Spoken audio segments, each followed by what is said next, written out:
लातूर जिल्ह्यातनं महत्त्वाची बातमी। पावसामुळे उदगीर तालुक्यामध्ये धडकनाळ आणि बोरगावामध्ये पुराचं पाणी शिरलंय। बोरगावामध्ये पाण्यानं अक्षरशः तळ्याचं रूप घेतलेलं आहे। गावाच्या चोहो बाजूनं पाण्याचा वेढा पाहायला मिळतोय। उदगीर ते मुक्रमाबाद देगलूर जाणारा रस्ता हा धडकनाळचा पूलही पाण्याखाली गेलेला आहे। रस्ता पूर्णपणे त्यामुळे बंद झालाय। बोरगाव जवळ नदीनं रुद्ररूप धारण केलंय। गावामध्ये पाणी शिरलंय। घरांचं आणि शेतकऱ्यांचं प्रचंड नुकसान झालेलं आहे। आणि याचाच आढावा घेतला आमच्या प्रतिनिधीनं, पाहूया।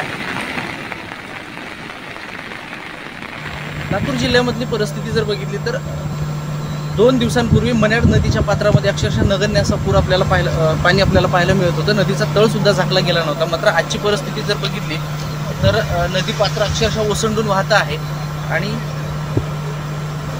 या ठिकाणी जो पर्यायी पूल निर्माण करण्यात आला होता तो पूल सुद्धा वाहून गेल्यामुळे 6 गावांचा संपर्क तुटलेला आहे, ज्याच्यामध्ये बेंबडेवाडी, सुमठाणा, टाकळगाव, गंगा हिप्परगा, खंडाळी आणि हा मार्ग जो आहे तो गंगाखेडला जोडणारा मार्ग आहे आणि त्यामुळे ही वाहतूक सुद्धा आता जवळपास महिनाभरापर्यंत बंद राहणार असल्याचं उपविभागीय अभियंता बांधकाम विभाग यांच्याकडून सांगण्यात आलेलं आहे।